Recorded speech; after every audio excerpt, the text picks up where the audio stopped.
All right. Last thing I want to talk about here, the Pittsburgh Steelers. Obviously, we're entering draft season. Lots going on, a lot of mock drafts, a lot of moves, a lot of expectations when it comes to the Steelers and who they will select in the first round of the NFL draft. Here you go with the new one. Pro Football Network's Ian Cummings, who does a phenomenal job during draft season. But with this one, maybe some question marks. He dropped a 7-round mock draft and has the Pittsburgh Steelers bumping from 20 to 17, moving up 3 spots, exactly what they did a year ago to go get Broderick Jones. This time they're going to get J.C. Latham out of Alabama, selecting another offensive tackle back-to-back years in a row. They swap their 20th pick, their 3rd round pick, number 84, and a 2025 4th round pick for pick 17 with the Jacksonville Jaguars, and a 6th round pick in 2025. I mean, you checked out the mock draft. You saw everything that was going on. You got some thoughts. What are they? Man, that's a hefty price tag for an offensive tackle and a deep offensive to move up for an offensive tackle in a deep offensive tackle draft, which I think is my biggest concern. That's just so I believe the trade proposed was Steelers get the number 17th pick. Yep. They get a 2025 6th round pick. Jags get the number 20 overall pick, the number 84 overall pick, and then a 2025 4th round pick. Man, even getting a pick back, that just feels like a lot to give up. Latham might be good, but I don't know if he's worth giving up 3 different draft picks to get to him, especially when a guy like Armarius Mims is available. Yes. Let me look at the other names. There was another one that Cooper DeJean is available. Kool-Aid McKinstry is still available in this mock draft, like at 20, at past 20. So they just miss out on Jackson Powers Johnson in this one. He was picked, I believe, 16 by the Seahawks. So, yes, that's a bummer, but like there's still guys there. Like, I don't think you need to move up. And I just think we've talked all offseason so far about all the holes that this team needs to fill.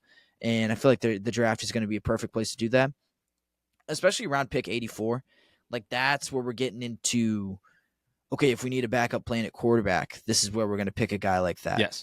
If we're thinking about an outside linebacker or an inside linebacker, like that's where you're starting to think about it too.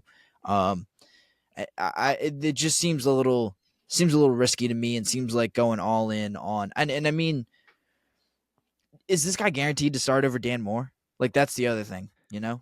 I think that's a question there too. Is he a left? Are you just keeping Broderick Jones at right tackle forever? Is that the plan? Yeah.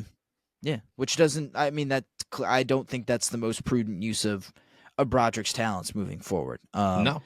So I don't really know. Like, this doesn't make a whole lot of sense to me. And I think if you're trading up, it should be trading up higher, and it should be going to get a center. It should be going to get Jackson Powers Johnson. You know, like, I agree. I think trading up doesn't make sense to me.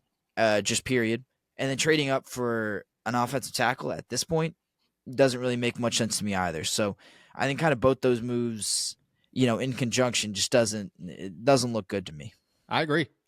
You're giving up way too much. You don't that's the thing, is there are minimal concerns that you can fill in the draft. Like, the Steelers can go and have a really successful offseason without moving, without doing anything crazy, and just have a really good team, maybe outside of the quarterback position in 2024. Like, they don't have that many holes to fill. And if you do them correctly, you could fill all those holes. Like, you could go get a center. You could go get an offensive tackle. You can go get a defensive tackle. You could go get a corner and a safety. And I'm sorry, man, but Cooper DeJean would be so freaking cool to cover the second white quarterback or cornerback in the NFL in Pittsburgh. I don't know. It would be awesome to watch. I think that you have too many options. This draft is deep. Like, that's the biggest thing, is it's deep in so many positions that the Pittsburgh Steelers need to fill that there is no need to go get them. Broderick Jones last year made a lot of sense because you were very narrow at your top of the draft. These are guaranteed star offensive tackles, and the Steelers needed an offensive tackle. That one made a ton of sense. You saw, okay, they're cutting them down by the pick here. They're getting real limited. Maybe nobody makes it to 17. got to go get him at 14. That one made a ton of sense. Here, just like you said, there are options. People are going to fall. You could wait until the second round. Maybe if you're going to get an offensive lineman, there's just no need to go make a splash. And I also agree, if you're going to go make a splash, you go get Jackson Powers Johnson. Like that's your, and it's crazy. People are going to be like, you don't trade up for a center. You do if you need a center. Like you do, that's what you go and do. I think that's the only offensive lineman that I'm head over heels you go get if you believe he is your guy. But I just think the board's going to shape out to where the Steelers are going to have so many options at 20. They're not going to have to stress. Like they're not going to have to worry about it. Save your draft picks. That third round pick could be so many things. You know, you go get another wide receiver. You go get a corner. You go get a safety. You go get inside linebacker. Just like you said, there's just no need to make a move at all. I don't think in my head right now, and unless the draft shapes out differently, I don't think there's a move that I'm willing to make if I'm the Pittsburgh Steelers to move up in the first round. Like I don't think there's anybody there that I'm sitting, all right, well, you know, that's the best option. You can't get better than that at 20. I just think this draft is too deep. Yeah. I think there are way too many options for them to even really consider a trade up seriously. You know, would you consider maybe like a trade back if they like one of these guys doesn't fall to them? Is that like a possibility either? See, that I would consider. That I think is a move that you could say, okay, you know, let's get another third round pick. Because you could add another third round pick and move back to 23. You know, you're feeling all right. I mean, you could go get. I moved down here on this draft, but I believe you could go get at 23. You can go get Cooper DeJean. You could go get. You know, you could go get Mims out of Georgia. Like you could go find these guys and say, all right, this is what we're looking for. You know, at this point in the draft, there are just too many options. Like, I mean, you could really get crazy if you wanted to and get a safety, you know, and say, this is the place we're going. I mean, top of the second round, you still got, I mean, Nate Wiggins isn't even expected to go in this draft until 35. Like that's in my head, that's a starting corner rookie year. Like, I think there are too many options. Trading back makes a lot more sense if I'm the Pittsburgh Steelers. But I think that's the beauty of this draft is that you could just let the dominoes fall and say, all right, there's like 10 guys at our draft board that we think will be here at 20 that we feel really confident in. I bet you at least 5 of them are here. And then we just make a decision if one of them's worth taking now or if we can move back and get somebody. Because I'm sure people are going to be moving up. Like that's just, especially if, I mean, the Steelers could fall into a position where J.J. McCarthy falls or whoever falls. If there's a quarterback at 20, there will be teams that are calling and saying, hey, look, we'll give, and then you're giving up more. Like if you're trying to move up for a quarterback, you're giving up so much more than if you're trying to move up to get an offensive lineman.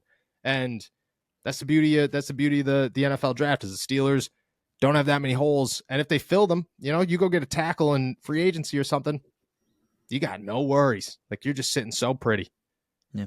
Well, I mean, I wouldn't disrespect J.J. McCarthy like that. I mean, he is going 5th in this mock draft, which I think is it was a trade up to get J.J. McCarthy at number 5, which is one of the wildest things I've seen this offseason. So fast riser. I saw Jordan Schultz do a whole thing on him the other day about how this dude's going to impress so many people at the combine. And I was just thinking, okay, sounds good. Yeah, I'll believe it when I see it. Good. I can't wait for Drake May to just take over the NFL and just be like, I am the greatest thing of all time. Future Patriots quarterback, according to this mock draft. Future Patriots quarterback, which, you know, for you, I'd be happy about. Just, you know, as a football fan in general, that would be so disappointing. Can't it just go to somewhere new? You know what I mean? Go to the Dolphins. I don't even know who's the Commander. Nah, you can't root for the Commanders. That's just a morally incorrect thing to do. They're just, I don't know. I don't have a team, but the Vikings. The Vikings haven't won in a long, long time, if maybe ever. You know, somebody new. But for you, I'd be happy for that one.